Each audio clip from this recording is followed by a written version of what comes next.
This is a problem that has become acute on this generation's watch, and terribly, the forecast is if we did nothing for coral reefs, we would lose them in the next 25 years. They would be extinct. Coral reefs are among the most important ecosystems on Earth, but rising temperatures, pollution, and mass bleaching events are pushing these extraordinary ecosystems toward collapse. I'm Ranger Rosie Holdsworth, and in this episode, fellow ranger and ocean lover Ajay Tegala explores how technology inspired by Formula One racing is being used to restore the world's coral reefs before they disappear forever. Welcome to Wild Tales and the story of racing for reefs.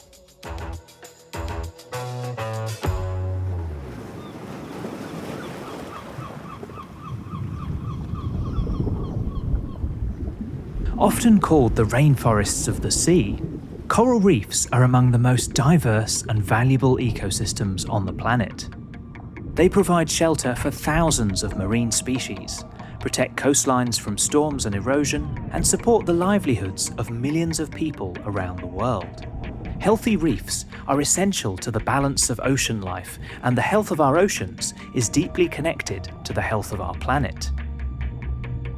Put simply, when coral reefs thrive, oceans thrive, and when they decline, the effects ripple far beyond the sea. So what is coral? They are this remarkable organism that happens to be an animal, vegetable, and mineral all wrapped into one. Here's Anna Marsden, Managing Director of the Great Barrier Reef Foundation. And as the world gets a little bit warmer and oceans heat up, we're observing more frequency of an incident called coral bleaching.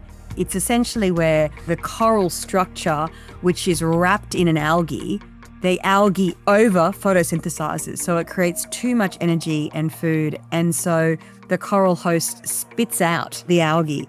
So essentially when you see these stark images of white coral reefs, they're starving because they've lost their food source, because it's too hot for them to exist with the plant that gives them their food source.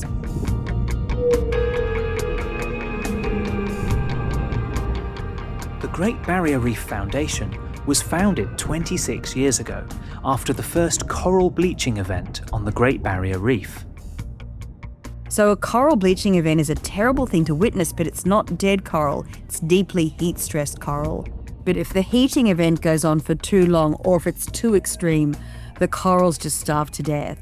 And while coral bleaching remains the most urgent and visible threat facing coral reefs, it's far from the only danger putting these underwater cities at risk. Coral reefs have always had a bit of a perfect storm of threats. There's been unsustainable fisheries, of course there's, plastics and marine debris. There's also, in Australia, we have this terrible crown-of-thorns starfish that just eats coral. And when they become at plague proportions, they basically just mow down a coral reef. So these threats have always been around, but there's always been enough of a recovery window for coral reefs to repair themselves, because they can repair themselves. What we're seeing is there's just too many coral bleaching events of a frequency and a severity that there is no longer the natural window for corals to recover. So, for example, since 2016, we've had 5 mass coral bleaching events on the Great Barrier Reef.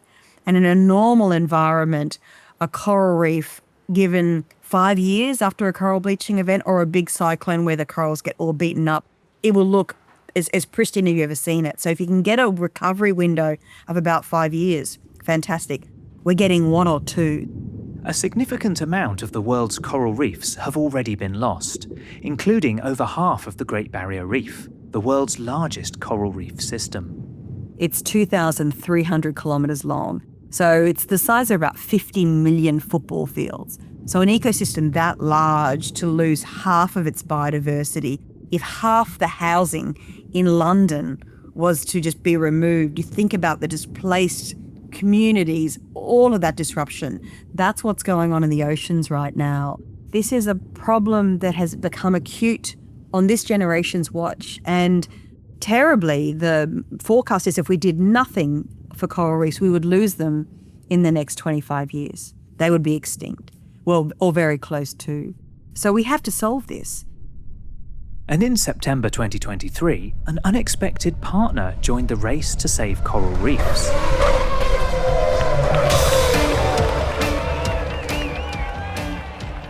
McLaren Racing is probably best known for racing in Formula One. Here's Kim Wilson, Director of Sustainability at McLaren Racing. We are currently the world champions in both drivers and the constructors' championships. As a high-performance, carbon-intensive sport, Formula One faces significant environmental challenges. In response, teams are increasingly embracing sustainability and innovation, pursuing ambitious goals to reduce their environmental footprint despite the long road ahead. As a racing team in Formula One, we recognise that we need to balance the growth of our sport and our team with the impact that we're having on the environment. And we take that responsibility incredibly seriously. We were the first team to have a validated science-based target, and we have committed to halve our emissions by 2030 and to achieve net zero by 2040. We do think that actually we have the most incredible platform to be able to address some of the complex challenges that we need to solve in terms of environmental solutions. And can the technology, expertise, and global platform of the sport actually help with challenges like coral reef restoration? We're here to bring both a pioneering and exhilarating experience to our fans who love and watch racing, but we're also a really high-performance, high-precision engineering company who are really at the forefront of innovation and technology. And it's that high-precision engineering that was exactly what the Great Barrier Reef Foundation needed to scale up their work tackling coral reef restoration. Coral reef restoration is a new process. A technique called coral gardening is more widely used. In 2019, I was excited to join a conservation project in Gaia Island in Borneo, where we took part in a coral gardening assignment. I got such a buzz from helping to nurture a reef back to its former glory. However, this project was on a much smaller scale. Reef restoration is quite a new terminology. Coral gardening's been around for a long time, where people will crack off a bit of coral and tie it to a tile and let it grow, and that's great. But on a coral reef system as big as the Great Barrier Reef, that's just bonkers to think that you could scale manually reef restoration. So we've been very focused on how could you upscale reef restoration at a meaningful level to actually be that missing inch to help the regeneration and speed up the regeneration of coral reefs in those small windows of recovery. And once a year, coral reefs begin their own remarkable process of recovery and regeneration through an event known as coral spawning.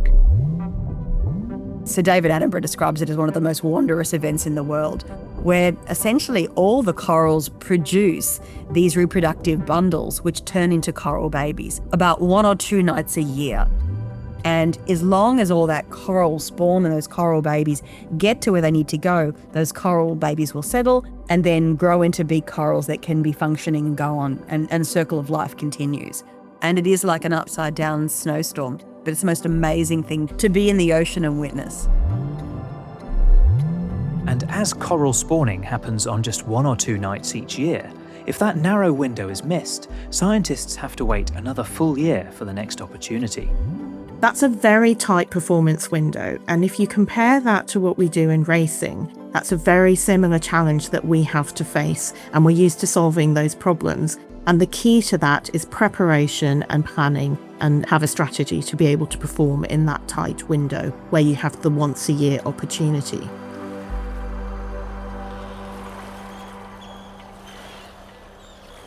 But it's not just the timing that's a challenge with this process. Unfortunately, because there's so much degraded corals, all that coral spawns don't always get to where they need to get to. And then the other thing, the coral spawn's really delicious. So all the birds and the turtles and the fish go, no, no, no, no.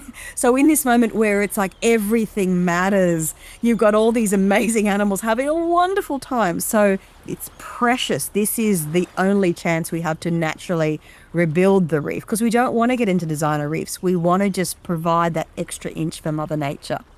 To help give these spawning events the greatest chance of success, the Great Barrier Reef Foundation and scientists in Australia developed a pioneering restoration technique known as coral IVF. Essentially what that means is on those coral spawning evenings, we go out there and collect all the coral babies and we rear them up so they're pretty hardy, sort of a week old. And then we take them to locations where the corals are unable to reproduce themselves naturally, or the reef is just absent, and we can let them resettle. But the Great Barrier Reef Foundation needed help to progress the process in terms of speed, volume, and affordability. Enter McLaren Racing. Coral reef restoration is a highly manual, very labour-intensive, very sensitive process. So what we can bring to the table as McLaren Racing is helping to make the existing process more efficient, scalable, and cost-effective. We have a small team of engineers, and they're in a group called McLaren Accelerator. They take the F1 know-how and experience that we have in how we develop a race car, how we go about going racing, and then they apply it to projects away from the racetrack. The engineers who worked on this specific project have a mass manufacturing production background as engineers. So they really have that beautiful sweet spot of Formula One mindset approach and engineering, how you can then apply that into industrial manufacturing processes and taking the best of both worlds and combining them. Given that we had sort of hit a wall of where science could take us, the idea of bringing engineers, but not just any engineers obsessed with speed, into our little world and going, anything you could do here, seemed quite curious. The current coral IVF process begins with scientists collecting floating coral spawn bundles during the reef's annual spawning event. In controlled tanks, the eggs and sperm are carefully mixed to maximise fertilisation success before the developing coral are encouraged to settle onto large tiles. Those tiles are then cut into smaller tabs, fitted into ceramic cradles, and returned to the ocean, where the coral babies can attach and grow, eventually rebuilding the reef. It allows you to produce really hardy, healthy corals at a large scale and get them where they need to get to. McLaren saw two bottlenecks. One was we have all the coral babies settling on these big sheets that almost look like chocolate blocks, little squares. And we were then breaking up the individual tiles with human hands, sort of squishing the coral babies. It sounds more graphic than it is. So they were thinking about a system to precisely cut those sheets. The second thing is you have to take this thing and place it in these coral cradles. And you're doing all of that underwater. And let's be honest, after about 10, it's really boring. So they also saw a process that you could possibly automate that. That speeds up the production of the next generation of corals getting out settling. And I remember this so clearly, sitting in a room with about 10 of us workshopping, okay, what's the goal? And that's how we would go about it in Formula One. So our goal was, how can we reduce lap time? How can we go around a racetrack faster? And the goal for us was, how can we plant 1 million corals on the reef that survive in a year? And so what we wanted to do was develop a semi-automated process to be able to remove that highly labour-intensive manual part of taking the baby corals and putting them into the devices and turn that into a machine.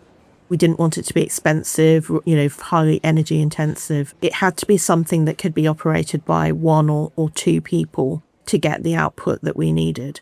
And so that's when we then went into the mode of designing and then testing and building Oscar. It's called the Operational System for Coral Assembly and Restoration, or as we like to affectionately call it, Oscar. Now, it's no coincidence that we happen to have one of our Formula One drivers who's called Oscar Piastri as well. Oscar is the size of a shipping container and looks like an enclosed engineering rig, with a metal frame and transparent safety panels. The robotic handling mechanism moves the coral cradles through different stages of assembly. It looks like a high-end electronics assembly machine that you might see in a factory, but instead of assembling electronics or car parts, it's rapidly loading baby corals into reef restoration cradles. We did very much go through a very similar process to how we go about developing a race car of a regulation season or a beginning of a year. So we design it, we then simulate it, and we go to test. We iterate and we improve it based on the results and the data, and then we go out to our first race, and then after every race we take the data and we improve it and we look at how we can make it better. And that's exactly the process we're following with Oscar and the machine. And just like Formula One, the results speak for themselves. When we timed ourselves on how quickly we were able to manually assemble these tiles of baby corals into the cradles, it was taking 90 seconds. With Oscar, we can do that in less than 10. That's an 800% efficiency gain. When you then scale that up, and if it's operating as designed, we can then go from that 100,000 corals planted on the reef to 1 million in a year. And we'll do it at a cost reduction as well. I mean, the production output of this is a game changer. You could have on a Great Barrier Reef 15 of these micro nurseries all working. So suddenly we're finally in a position to regenerate at a meaningful scale. This is a story now of leaning in with a solution in a very targeted, meaningful way. There could be the missing piece for the recovery of these vital ecosystems. Oscar is now in Townsville in Queensland at the National Sea Simulator, the world's largest research aquarium, where he's being tested on baby corals that were grown in the 2025 to 2026 season. So we're running the machine using those baby corals and looking at the results. And like we do in racing, we will be learning from what's gone well, what hasn't gone so well, and tweaking and iterating the machine as we go. And then the big challenge will be, how do we use it when the coral starts spawning again in November 2026? So I'm very excited to see how we go with that. And as with racing, the parameters and ambitions continue to change and grow. We still have some work to do because it's really important that we see this through to a reliable machine. So again, if I go back to how we approach racing, we put that car on track at the first race of the season. It's 80 to 100% different from the car at the end of the season because you're constantly chasing for that thousandths of a second of performance gain. And what I love is that, the engineers who have got us from 90 seconds to 10 seconds are like, we can go faster, we can do better. That's not good enough. So we want to be reliable and we want to go faster because that's what coral reefs need. We need to be able to produce and generate corals that are tougher because we're still going to keep getting warmer and warmer and warmer. There's no point just producing the corals that are weak for the future. What we love about this is the broodstock that we're using in this process is surviving corals. These are corals that already have survived, 5, 6 coral bleaching events. And then we're looking at ways that we can also boost that thermal tolerance. So the combinations of this throughput and high production, plus the marine science that we're working on to help these corals toughen up, gives us, we believe, the winning formula to be able to produce corals and keep these ecosystems alive while the world works on the warming issue and things like that. When organisations apply the things that they are good at, their skill sets, to some of the world's most complex challenges, I think is something that I hope others will take from this as well. There's been a lot of doubt around whether or not we were just telling a nice PR story, and to be able to stand up and say, I think we have honestly helped with the conservation breakthrough for coral reef restoration, and this machine could be the life support that coral reefs need, is something I will hold with me for the rest of my life and look back on it with immense pride. The collaboration has worked. In a perfect world, these ecosystems will just be thriving and happy with all the complexity of life, doing what they need to do because they have for centuries. They've hit a rough spot. What we are going to do is aid that recovery, and there will be a time when the corals will be able to repair themselves again, and we can go back to just enjoying them, knowing that the marine life on planet Earth is happy because coral reefs are doing their function.